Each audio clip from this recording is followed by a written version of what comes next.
Saking udah lama saya jadi grogi di sini. Tapi saya senang saudara, kita bisa berjumpa dalam keadaan sehat. Amin.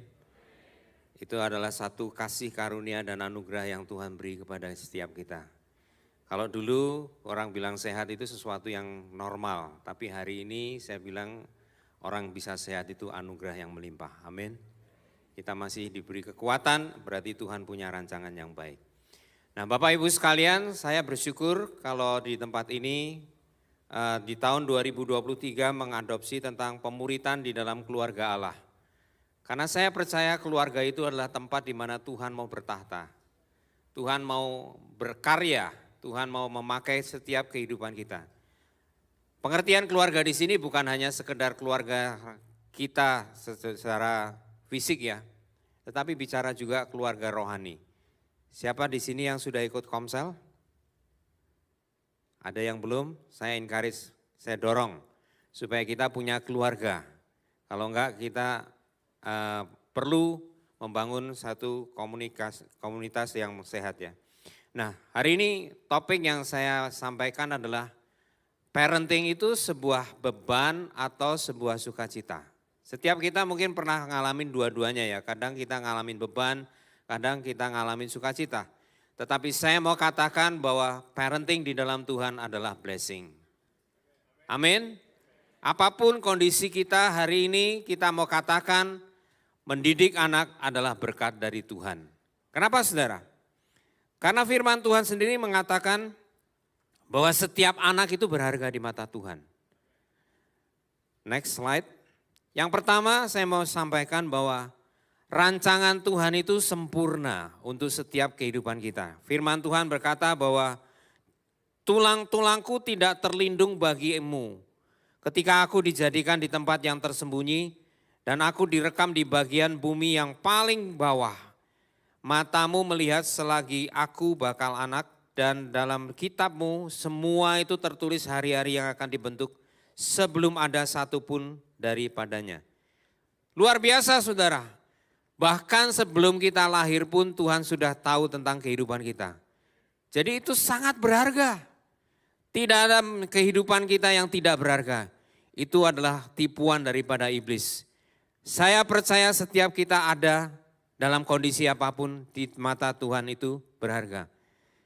Apalagi kita memiliki seorang anak yang Tuhan percayakan.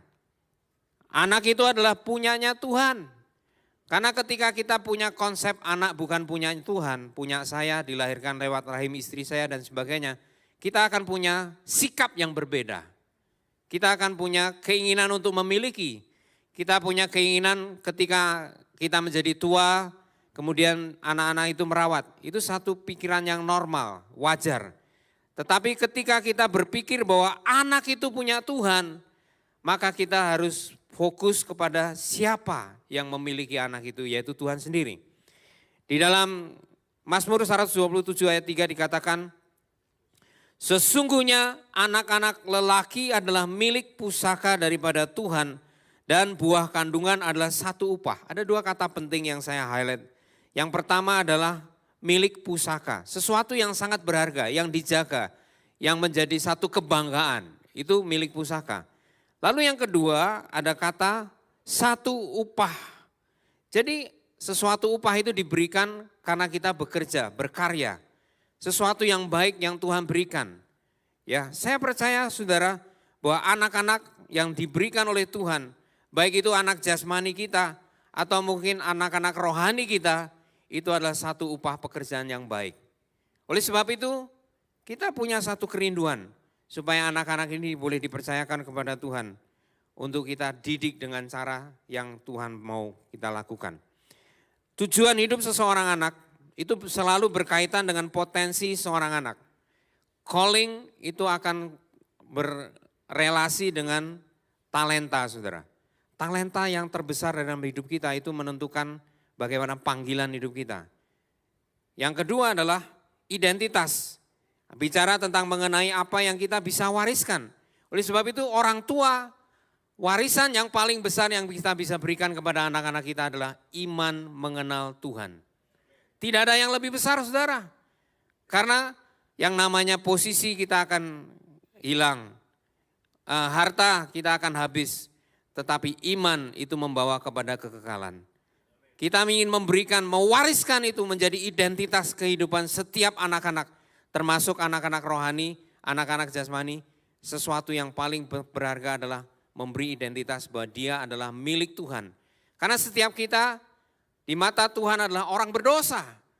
Setiap kita adalah orang yang membutuhkan keselamatan, saudara. Target utama yang kita perlu bawa adalah keluarga kita mengenal dan menerima anugerah Tuhan. Next. Nah, oleh sebab itu karena kita tahu bahwa yang pertama rancangan Tuhan itu sempurna dan kedua anak itu milik Tuhan. Oleh sebab itu di dalam kitab Ulangan pasal yang ke-6 ayat 4-7 dikatakan bahwa bangsa Israel itu disuruh untuk membawa orang itu takut akan Tuhan. Saya akan bacakan di dalam Ulangan pasal 6 ayat 4-7. Dengarlah hai orang Israel, Tuhan itu Allah kita, Tuhan itu Esa. Kasihlah Tuhan Allahmu itu dengan segenap hatimu, dengan segenap jiwamu, dan dengan segenap kekuatanmu. Dan apa yang kuperintahkan kepadamu pada hari ini, haruslah engkau perhatikan. Haruslah engkau mengajarkannya berulang-ulang kepada anak-anakmu, membicarakannya apabila engkau sedang duduk di rumahmu, apabila engkau sedang dalam perjalanan, apabila engkau sedang dalam keadaan berbaring, dan apabila engkau bangun. Ada beberapa yang pertama dengar, saudara. Kata dengar ini bukan hanya to hear ya. Kalau bahasa Inggris ada dua kata, to hear and to listen. To hear itu kita tahu, mendengar. Tapi to listen itu is different. Listen itu artinya mendengar dengan seksama dan kita punya intensi, kita punya maksud untuk melakukan. Yang kedua, dikatakan supaya kita itu mengasihi Tuhan. Kenapa demikian?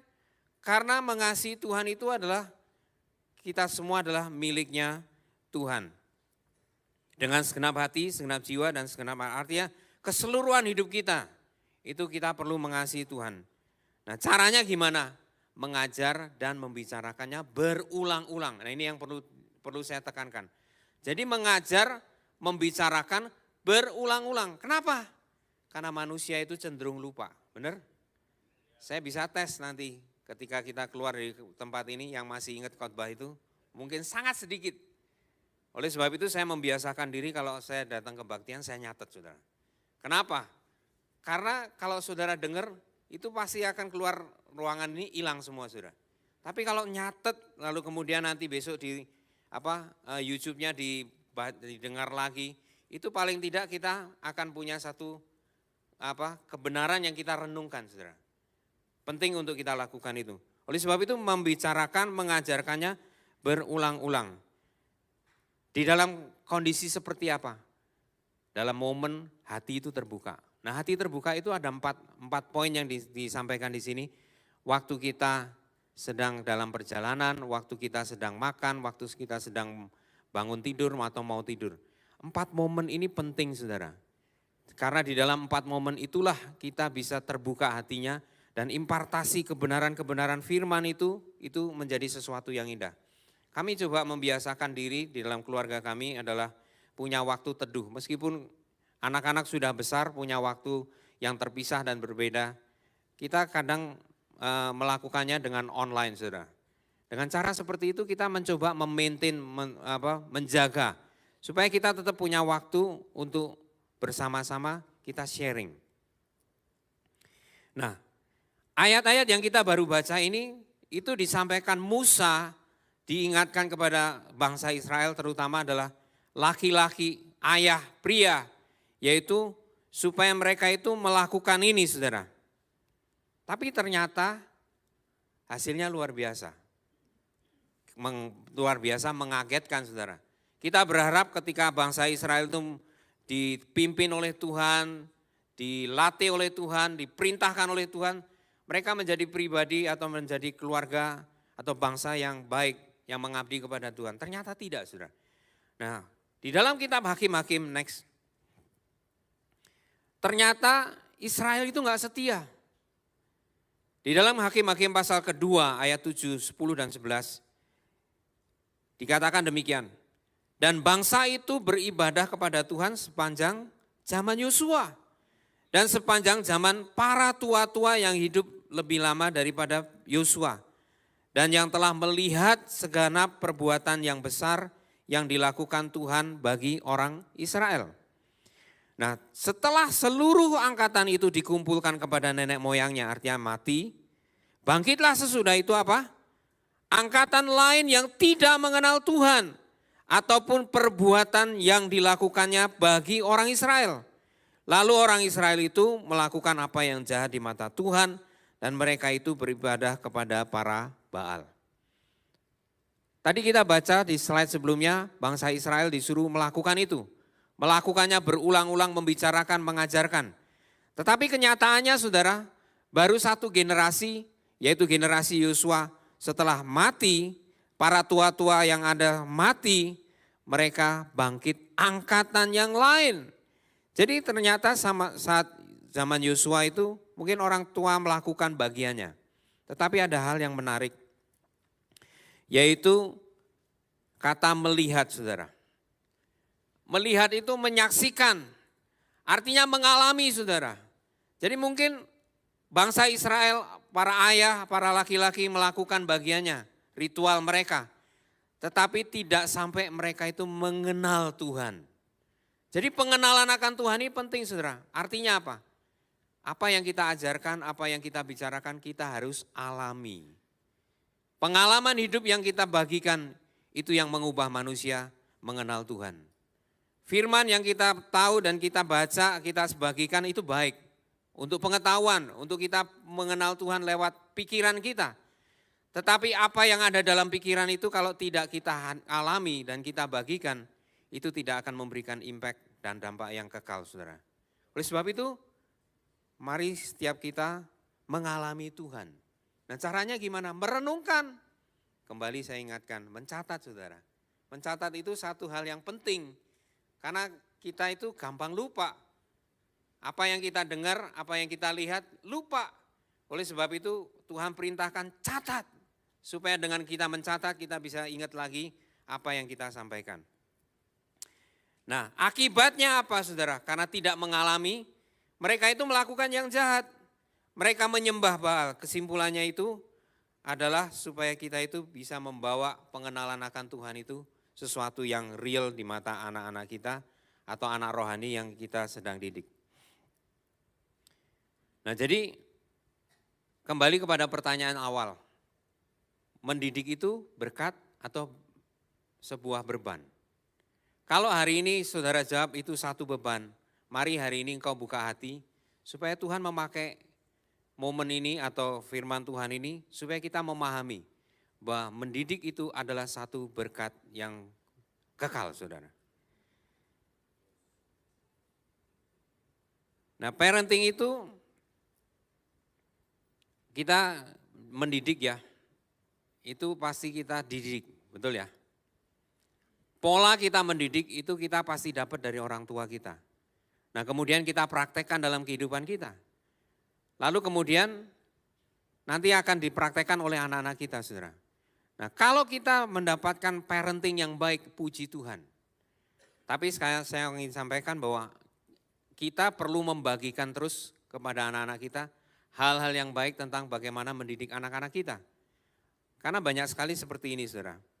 Mungkin saudara, aduh kenapa ya keluarga saya tidak bisa mendidik anak-anak dengan baik. Saudara jangan berkecil hati saudara. Kalau saudara lihat kepada bangsa Israel itu menarik saudara. Seorang raja yang takut Tuhan itu bisa menghasilkan anak-anak yang tidak takut Tuhan dan menyembah Baal. Tapi dari raja yang jahat ini saudara bisa menghasilkan anak-anak yang baik di mata Tuhan. Ini jadi pertanyaan saya saudara. Apakah kemudian kalau kita melakukan parenting dengan baik, mendidik anak-anak dengan baik, takut akan Tuhan, apakah anak-anak kita juga nantinya akan baik? Itu belum tentu saudara. Yang perlu adalah kita tabur kebenaran-kebenaran itu dengan setia. Hiduplah benar di hadapan Tuhan. Urusan nanti anak kita seperti apa, saya percaya kalau kita sudah melakukan bagian kita, selebihnya adalah anugerah Tuhan. Kalau anak itu berhasil, bukan karena orang tua hebat. Kalau anak itu mungkin tidak bisa membanggakan karena karakternya tidak baik, jangan berkecil hati. Karena peran Tuhan di dalam mendidik anak-anak itu adalah peran utamanya. Bukan kita, saudara. Karena kalau kita bisa sombong. Kita bisa katakan, wah saya hebat. Tapi kalau kita gagal, kita bisa stres.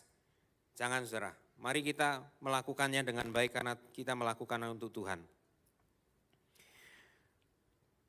Tuhan sanggup untuk memulihkan yang rusak untuk menjadi satu kemuliaan bagi nama Tuhan. Amin.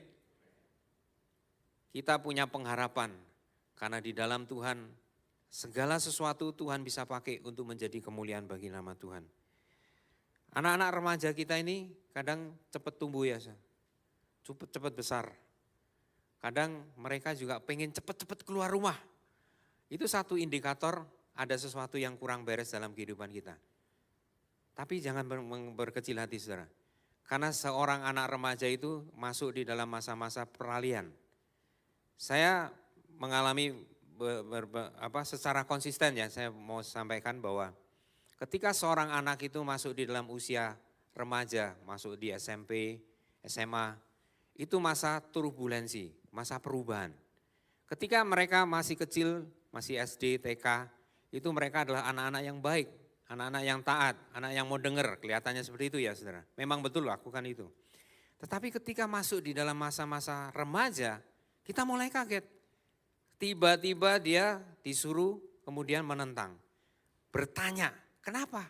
Kenapa harus lakukan ini, kenapa harus lakukan itu?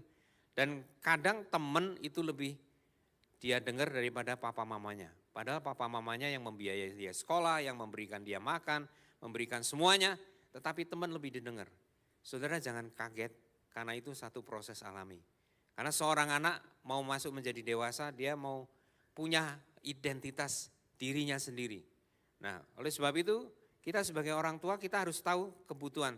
Setiap musim ada keunikannya sendiri-sendiri. Ketika masih kecil, dia mungkin butuh kita sangat banyak sekali, kita tergantung dan kita memberikan mendidik mereka di dalam ketaatan dan sebagainya. Tetapi ketika anak-anak mulai remaja, kita mulai belajar untuk melepaskan. Nah kadang kita lupa saudara, kita pikir anak itu punya kita. Ini kembali lagi kepada prinsip yang pertama, anak itu adalah punyanya Tuhan. Tuhan punya plan, punya rencana yang baik dan bahkan sempurna. Bahkan sebelum anak ini hadir dalam keluarga kita, dia sudah punya rencana. Nah ketika kita tahu itu, kita tidak menjadi berkecil hati. Dan juga tidak menjadi sombong kalau itu menjadi baik, saudara. Nah, ada 5 hal yang saya mau sharing di sini. Bagaimana kita bisa menjadi orang tua yang efektif di dalam menjadi peran kita sebagai orang tua. Yang pertama, next slide, ada 5. Yang pertama itu bicara tentang kehadiran. Yang kedua, kemampuan kita untuk mendengar. Yang ketiga adalah perkataan yang membangun. Yang keempat, bicara teladan hidup kita. Dan yang kelima yang sering orang lupa, berdoa. Yang pertama tentang kehadiran, saudara. Apa itu kehadiran? Kehadiran itu bicara tentang waktu. Next slide. Bicara tentang waktu kita. Kita punya komitmen untuk memberikan waktu. Kalau ditanya, kita punya waktu enggak? Wah, saya sibuk. Saya enggak punya waktu. Saya punya kegiatan, saya punya pelayanan, saya punya me time. Kita kadang berpikir seperti itu. Isunya bukan punya waktu atau tidak punya waktu. Isunya kita mau memberikan waktu atau tidak memberikan waktu. Kalau kita mau memberikan waktu, pasti ada waktu untuk kita berikan. Amin. Oleh sebab itu kita punya komitmen, saudara. Jadi kita buat jadwal. Misalnya setiap malam dalam seminggu 3-4 kali, jam 9 sampai 9.30 kita punya mesbah keluarga. Itu komitmen. Apapun yang terjadi kita mau lakukan. Nah kehadiran yang kedua itu bicara tentang berulang-ulang dan membicarakannya. Jadi yang kita bicarakan bukan orang lain, bukan kesalahan orang lain, bukan persoalan. Tapi yang kita bicarakan adalah firman Tuhan. Karena firman itu memberikan satu jalan keluar, memberikan satu pengharapan, memberikan satu nasihat. Nah, kami juga praktek di dalam keluarga kami adalah diskusi buku, saudara. Karena anak-anak sudah menjadi dewasa, apa yang kita kerjakan untuk membicarakan berulang-ulang, baca buku. Dengan kita baca buku rohani yang kita mau diskusikan, itu memperkaya hidup kita dan memperkaya anak-anak kita mengenal kepada Tuhan. Waktu itu cepat berlalu, saudara. Sesuatu yang menarik, saya beberapa waktu yang lalu saya nonton YouTube-nya Nadiem Makarim, saudara, Menteri Pendidikan Indonesia. Yang menarik, saudara, adalah dia itu sangat yakin bahwa ketika anak-anak masih kecil, buku harus menjadi sumber utama pengetahuan dan hikmat. Bukan gadget, bukan sosial media, bukan game online, bukan, saudara. Tapi lakukan itu. Dan dia lakukan dengan konsisten. Dia tidak dia punya komitmen tidak menggunakan sosial media pada waktu anak-anak masih kecil. Saya pikir luar biasa, saudara. Seorang yang dididik di luar negeri, punya pendidikan yang tinggi dan sebagainya, tetapi menyadari pentingnya buku menjadi sumber pengetahuan dan hikmat untuk diskusi. Karena dengan buku itu kita masih bisa membaca, ya. Salah satu hal yang menarik generasi kita hari ini itu sulit untuk membaca. Kenapa? Karena semuanya serba gambar. TikTok gambar, YouTube gambar. Coba suruh baca artikel gitu, aduh udah malas, saudara. Kita pun kadang juga terjebak, kita maunya yang cepat-cepat, saudara. Semuanya yang gampang, pokoknya esensinya apa? Kemudian kita selesai gitu. Tapi ternyata buku itu mempunyai cara yang beda. Kita perlu tekun, kita perlu baca, kita perlu dalami, dan bahkan mungkin kalau itu tidak kita mengerti, kita ulang lagi. Itu sesuatu yang menarik, saudara. Jadi Tuhan mau supaya kita itu punya waktu berulang-ulang membicarakan. Apalagi dengan kehadiran, saudara. Kehadiran itu juga hadir di waktu-waktu khususnya seorang anak. Hadir di dalam baptisannya. Hadir di dalam ketika dia mungkin ikut retret. Hadir ketika dia pertama kali sekolah. Termasuk pada waktu anak saya pertama kali kerja, saya antar, saudara.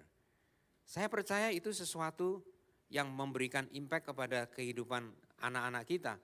Bahwa kehadiran seorang ayah, kehadiran seorang orang tua itu penting di momen-momen penting dan itu dia akan ingat. Jangan sampai kita miss. Oleh sebab itu ketika anak-anak kita masih kecil, kalau ada kegiatan apapun di sekolah hadir. Kalau ada di dalam baptisan, SPK atau apapun hadir, saudara. Karena disitulah peran orang tua. Kehadiranmu itu menyatakan bahwa engkau peduli. Dengan kita tidak hadir, kita seolah-olah berkata, saya enggak peduli kamu ada itu atau tidak. Nah, saya mau sampaikan bahwa kehadiran kita itu penting di dalam setiap musim yang berbeda, tetap ada beda. Lalu berikutnya adalah tentang mendengarkan. Selain kita hadir, kita harus mendengarkan, saudara. Apa itu mendengar? Yang tadi saya sampaikan itu to listen, not just hearing, bukan hanya sekedar mendengar. Komunikasi yang baik itu dimulai dengan mendengar. Lalu setelah kita mendengar, kita mengerti. Ketika kita mengerti, kita menerima. Dan setelah kita menerima, kita belajar untuk menyesuaikan diri atau berubah. To listen, to understand, to accept, and to adapt. Penting, saudara. Tapi dimulainya dari mana? Mendengar. Dan mendengar itu adalah dengan penuh perhatian karena kita mau mengerti. Saudara, setiap kita diberikan telinga itu 2 dan mulut itu 1. Oleh sebab itu Tuhan bilang lebih banyak kita mendengar, cepat mendengar tetapi lambat berkata-kata. Karena ketika kita tidak, ini dikatakan di dalam kitab Yakobus pertama ayat 19 dikatakan demikian. Hai saudara yang kukasihi, ingatlah hal ini. Yaitu setiap orang hendaklah apa? Cepat untuk mendengar, tetapi lambat untuk berkata-kata dan juga lambat marah. Ternyata kata-kata kita itu bisa menyulut kemarahan kita, saudara. Kemarahan kita itu memang mungkin sebentar, tetapi dampaknya itu, masalahnya itu panjang. Contoh misalnya kalau kita gampang sedikit marah saudara. Paling tidak ada 3 hal yang terjadi. Orang yang mau ketemu kita itu tidak bisa terbuka. Sembunyi, kalau bisa nggak ketemu kita. Karena kalau ketemu kita kebanyakan marah. Lalu yang kedua, marahnya kita itu bisa nular kepada kehidupan anak kita, marahin orang lain lagi, marahin saudaranya. Sehingga bawaannya itu dalam keluarga itu panas, sedikit-sedikit marah saudara. Lalu yang ketiga saudara, kalaupun kita nggak jadi marah, kita berubah diri menjadi baik. Karena sudah terbiasa marah, dia stop dengar kita dan dia keraskan hatinya. Jadi dampaknya ada luar biasa loh. Ketika kita marah, ternyata kita punya dampak justru memotong yang namanya komunikasi. Kalau hari ini saudara punya persoalan untuk menguasai kemarahan, bertobatlah dan belajar minta kasih karunia Tuhan. Karena dengan cara demikian, saudara mulai untuk mendengar, memahami, menerima, dan mengubah hidupmu. Anak-anak juga punya hal yang sama. Jadi komunikasi itu dasarnya adalah kasih dan penerimaan. Tidak mendengar, tidak akan paham. Tidak paham, miskomunikasi, akhirnya kita menjadi konflik. Tetapi butuh kasih, butuh sesuatu penerimaan. Ini satu pengalaman menarik ya. Waktu anak kami masih kecil, anak kami yang kedua masih kecil.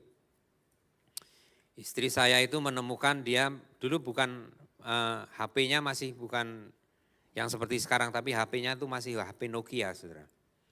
Yang artinya kalau terima SMS itu terbatas, harus menghapus memorinya supaya bisa terima message. Nah satu saat dia lihat Gideon ini menghapus message-nya.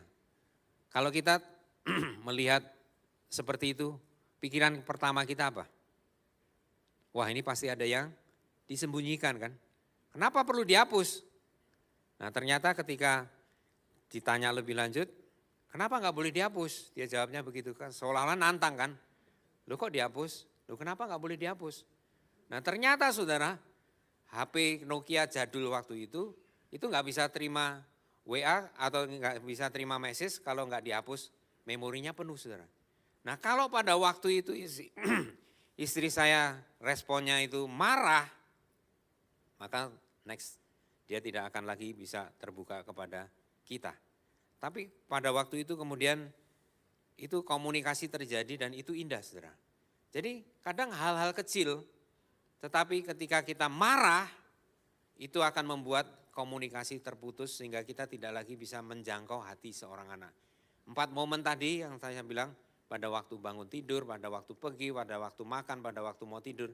Saudara perhatikan 4 momen itu momen di mana kita biasanya tidak terjadi konflik, benar? Mana ada kita konflik tidur gitu, enggak ada. Makan biasanya enggak, kecuali mungkin rebutan makanan saudara.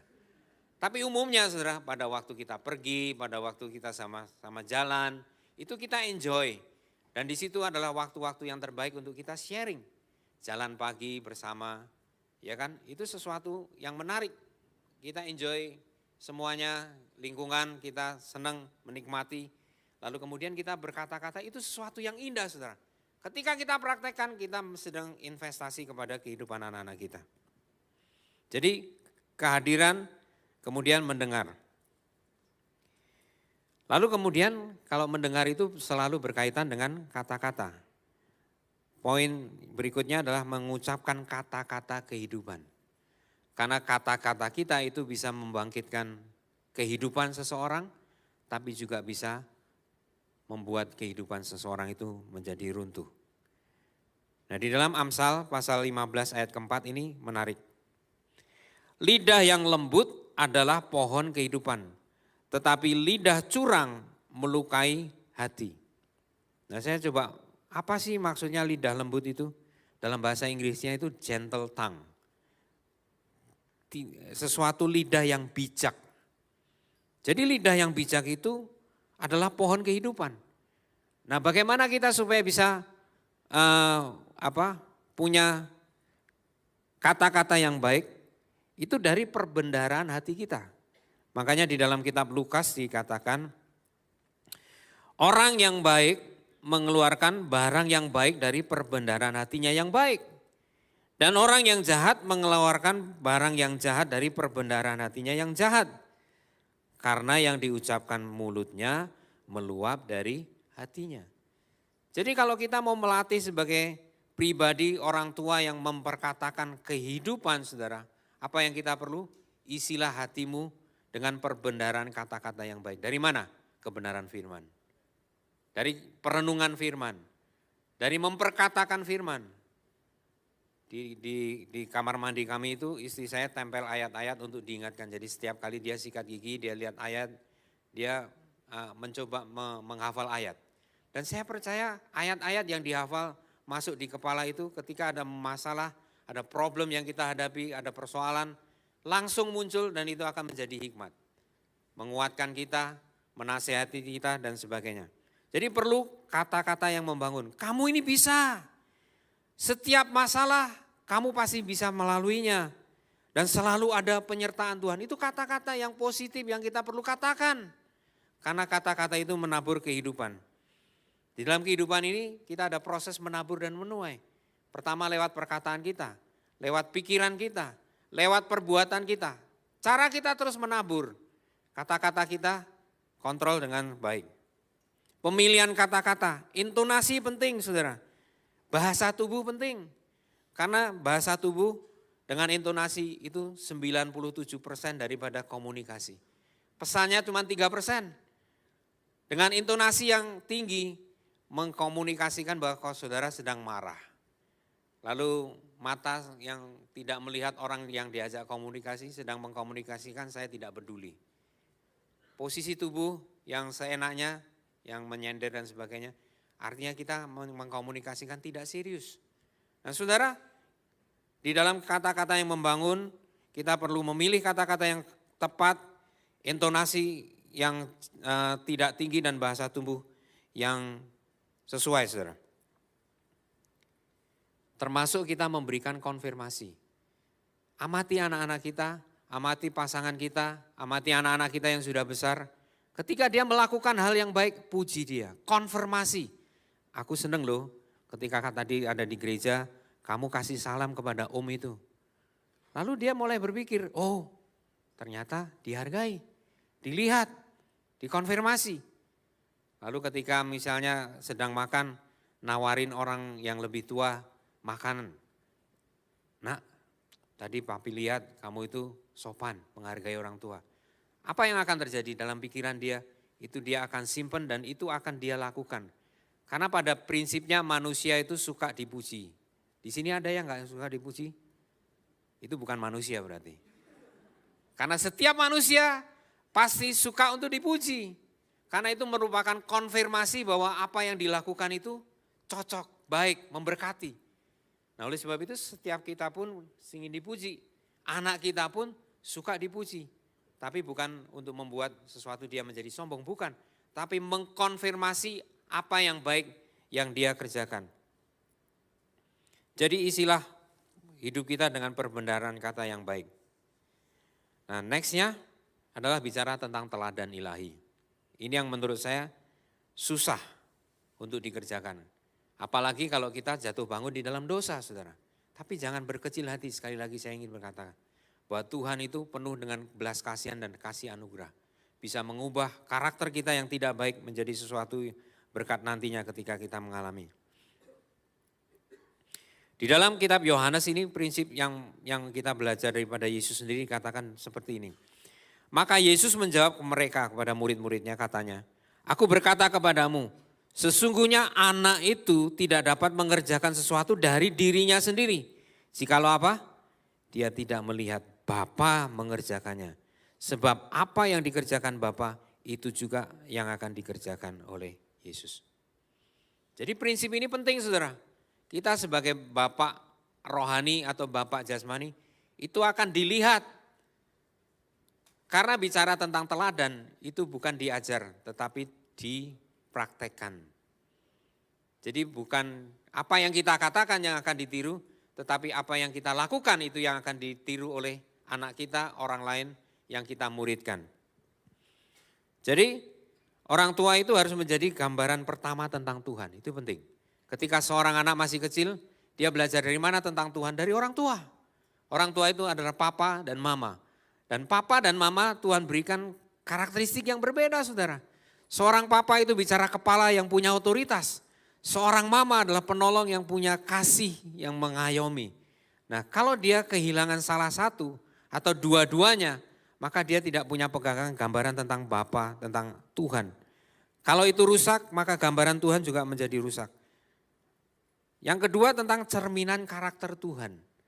Jadi cerminan karakter Tuhan maksudnya apa? Tuhan itu adalah Tuhan yang kudus. Tuhan adalah Allah yang setia. Tuhan adalah Allah yang adil. Tuhan adalah Allah yang penuh dengan kasih. Semua itu ada di dalam gambaran seorang anak itu ada di dalam kehidupan orang tua. Atau orang tua rohani.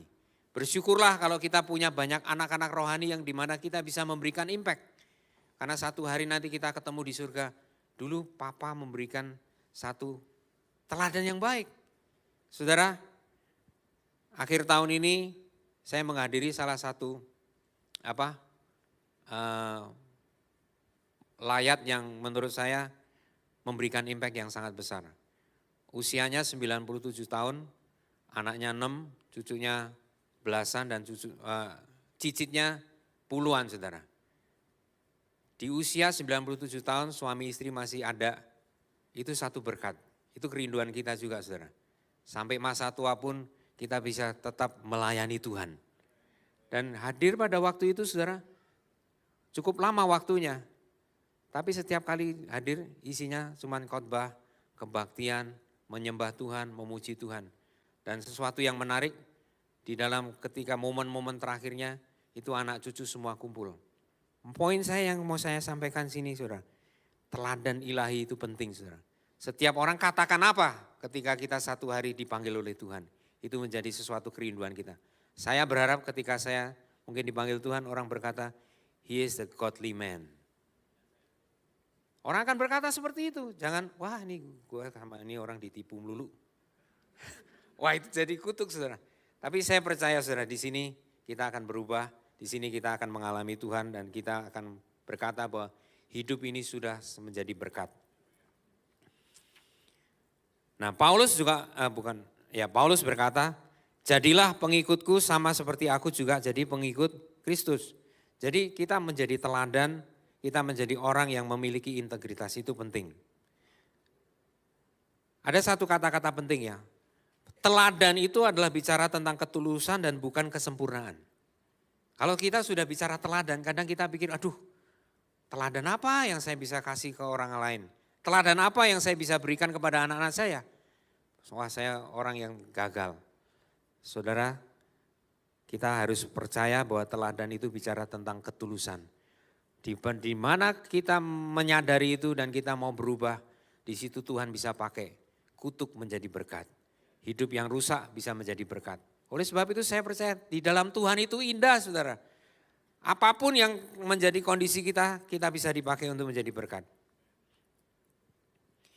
Nah hal yang terakhir yang saya ingin sampaikan adalah tentang berdoa. Doa itu adalah kekuatan saat kita ada di lembah. Doa adalah iman kita menjadi teguh dan doa itu akan mengubah cara pandang.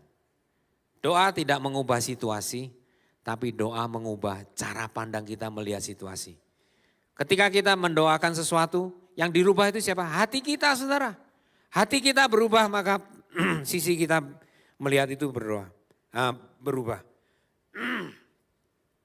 Kadang orang berpikir, apakah doa itu bekerja? Ya, doa itu adalah suatu pekerjaan. Kadang kita pikir hanya berdoa. Saya tidak berkata hanya berdoa. Doa itu sesuatu yang sangat luar biasa. Nah ayat yang terakhir yang saya ingin bacakan. Di dalam 3 Yohanes 1 ayat 2-4. Dikatakan demikian. Saudaraku yang kekasih, aku berdoa. Ini Yohanes. Semoga engkau ini baik-baik dan sehat-sehat saja dalam segala sesuatu. Sama seperti jiwamu itu baik-baik saja. Sebab aku sangat bersuka cita ketika beberapa saudara datang dan memberi kesaksian tentang hidupmu di dalam kebenaran. Sebab memang engkau hidup dalam kebenaran. Dan bagiku tidak ada sukacita yang lebih besar daripada mendengar bahwa anak-anakku itu hidup di dalam kebenaran. Itu sesuatu yang Alkitab catat, saudara. Dan itu saya aminkan betul dan menjadi moto dalam hidup kami. Bahwa tidak ada sukacita yang lebih besar daripada saya itu mendengar anak-anakku hidup di dalam kebenaran. Kapan mulainya?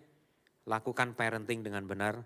Lakukan rumah kita menjadi tempat untuk kita mendidik anak-anak kita. Baik anak-anak jasmani kita atau anak-anak rohani. Karena mereka itulah yang akan kita persembahkan di hadapan Tuhan sebagai jiwa-jiwa yang kita boleh layani selama kita masih diberikan kepercayaan. Kita mau katakan bahwa Allah itu baik dengan pujian ini.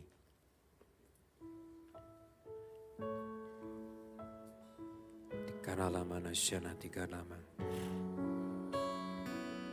Kalamana sanata kata karalamana syanati.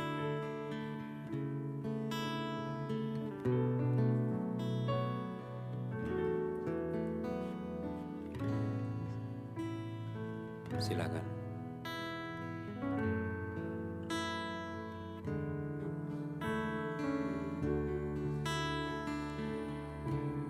Karamana sana.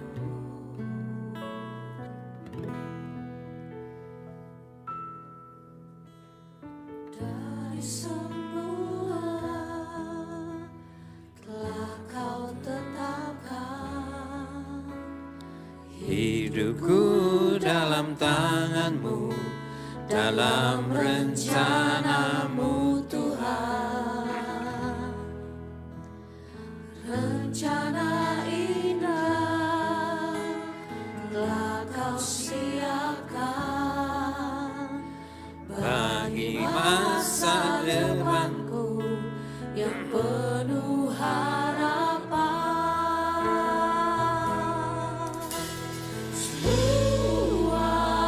baik, semua baik. Apa yang telah kau perbuat di dalam hidupku, semua baik, sungguh teramat baik. Kau jadikan hidupku berarti. Nyanyikan dengan imanmu, saudara.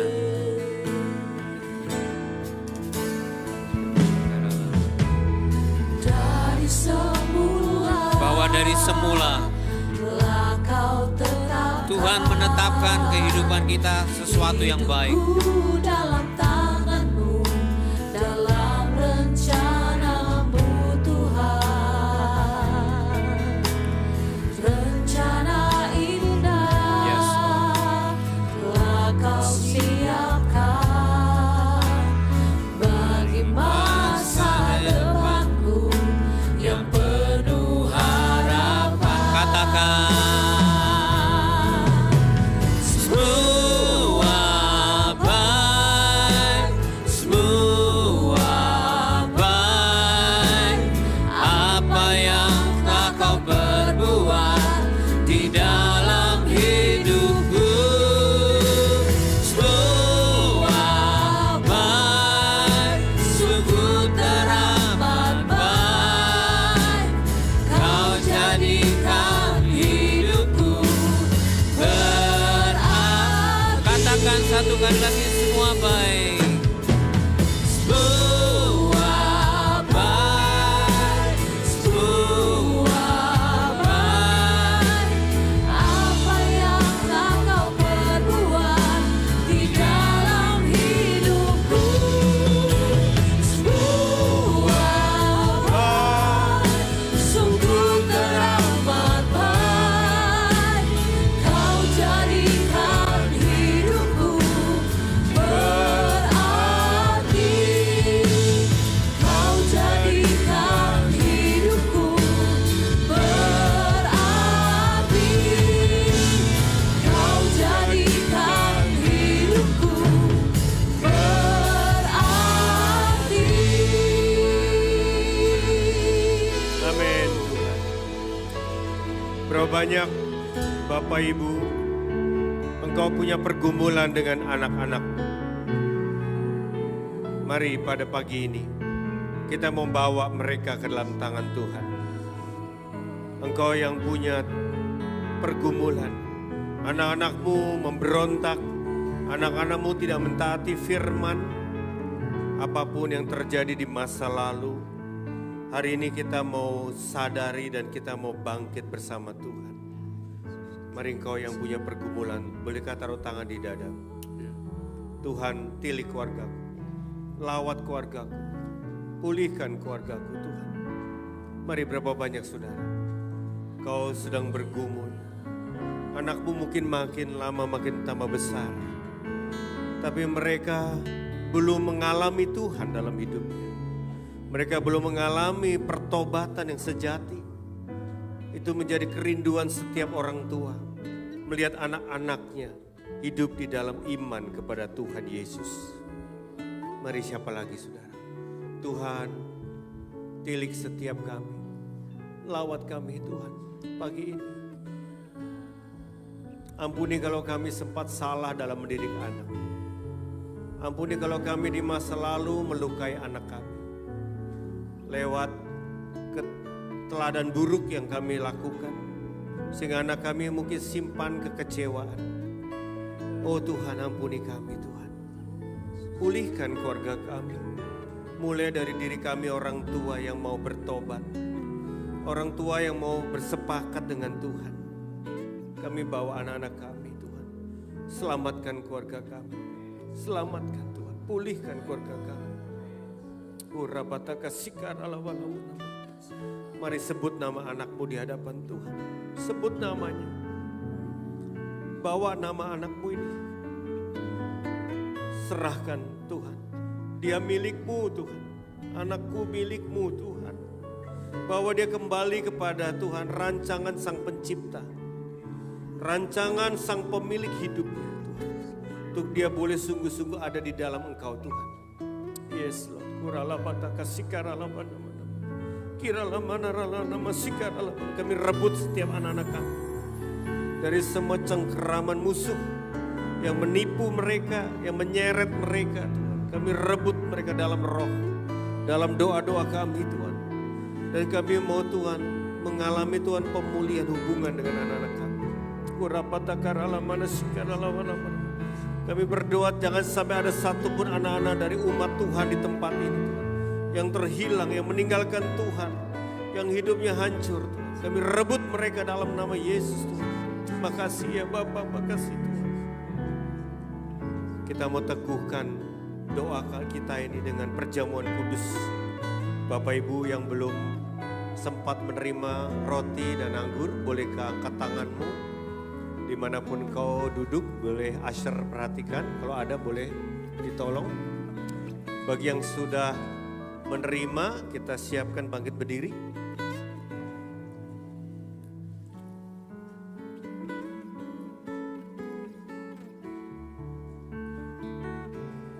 Masih ada yang belum mendapat, boleh angkat tangan tetap sampai Asar bisa memberikan kepada Bapak dan Ibu.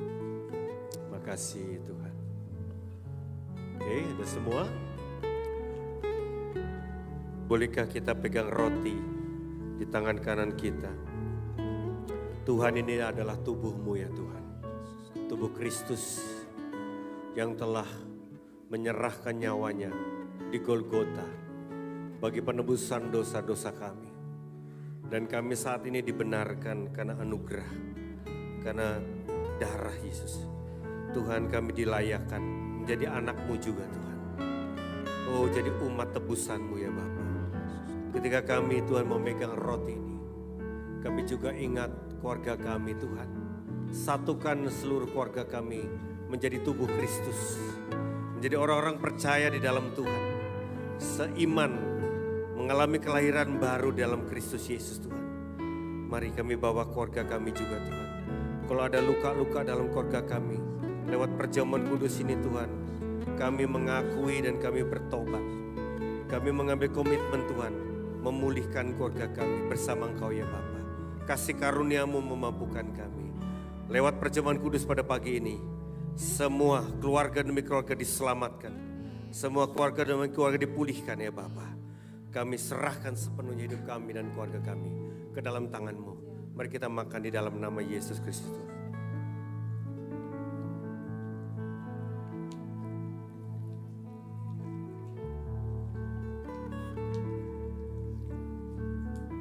Mari kita angkat cawan anggur.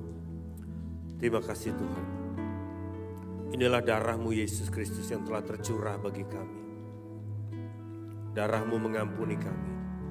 Darah-Mu adalah perlindungan kami. Lewat darah, segala tuduhan penghakiman musuh, iblis yang mendakwa, menuduh kami patahkan dalam nama Yesus. Lewat darah itu kami dilayakkan. Terima kasih ya Bapa. Kami serahkan keluarga kami dalam perlindungan darah Yesus Tuhan. Atas serangan-serangan musuh-musuh kami Tuhan. Lewat apapun tipu daya dunia Tuhan. Tipu daya dosa yang membuat pikiran anak-anak kami Tuhan. Atau kami sendiri juga seringkali tidak berpikir sesuai firman Bapa. Tapi kami berpikir dengan apa yang dunia katakan. Kami bertobat Tuhan. Firman-Mu Tuhan, darah-Mu Tuhan. Menguduskan kami Bapa. Makasih ya Bapa. Lewat darah ini kami berjalan dalam kasih karunia bersama Engkau ya Bapa. Terima kasih Tuhan buat pengorbanan-Mu Tuhan. Terima kasih buat darah-Mu. Mari kita minum dengan iman dalam nama Yesus. Haleluya, haleluya. Makasih ya Bapa. Makasih Tuhan. Makasih Tuhan buat persekutuan dengan-Mu pada pagi ini ya Bapa. Meteraikan firman-Mu Tuhan. Di dalam kehidupan setiap keluarga-keluarga, setiap pribadi. Di dalam nama Yesus Kristus, bangkitlah keluargamu. Jadilah terang Tuhan di dalam nama Yesus. Mari kita yang sepakat katakan amin. Silakan duduk Bapak Ibu, shalom. Yes.